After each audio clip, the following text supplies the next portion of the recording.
రాయచూరు గ్రామంలో రాయచూరు అక్కడ కౌలుకి తీసుకొని పొలం చేసుకుంటూ ఉన్నామండి. లాస్ట్ ఇయర్ మిర్చి రేట్లు లేనందువల్ల సరిగ్గా పంటలు పండినందువల్ల నష్టపోయి తిరిగి మన గ్రామం వచ్చేసాడు. ఉబ్బేపల్లి గ్రామం వచ్చి ఇక్కడే ఉంటూ తనకున్నటువంటి కొద్దిపాటి పొలాన్ని అమ్ముకొని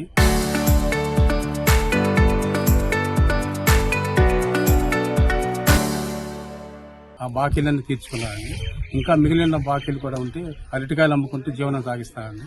వాళ్ళ కొడుకు ఇద్దరు కలిసి అరటికాయలు అమ్ముకొని జీవనం సాగించేవాళ్ళు.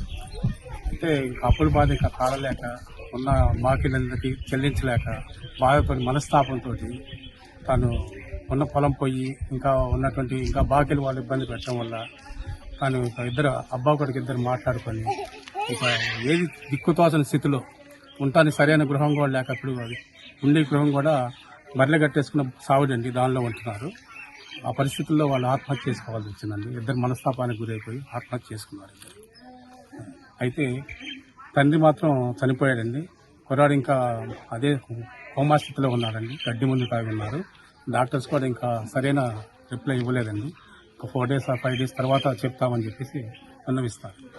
ప్రభుత్వం వారికి తగిన సహాయం అందించాలని మనస్ఫూర్తిగా వారికి కావాల్సిన ప్రతి సహాయాన్ని అందించాలి. అన్ని విధాలుగా మనం గవర్నమెంట్ ద్వారా కావాల్సినటువంటి ఇంకా ఏవైనా వారికి కావాల్సినవి అందిస్తారని మన గవర్నమెంట్ వారికి విన్నవిస్తూ ఉన్నామండి.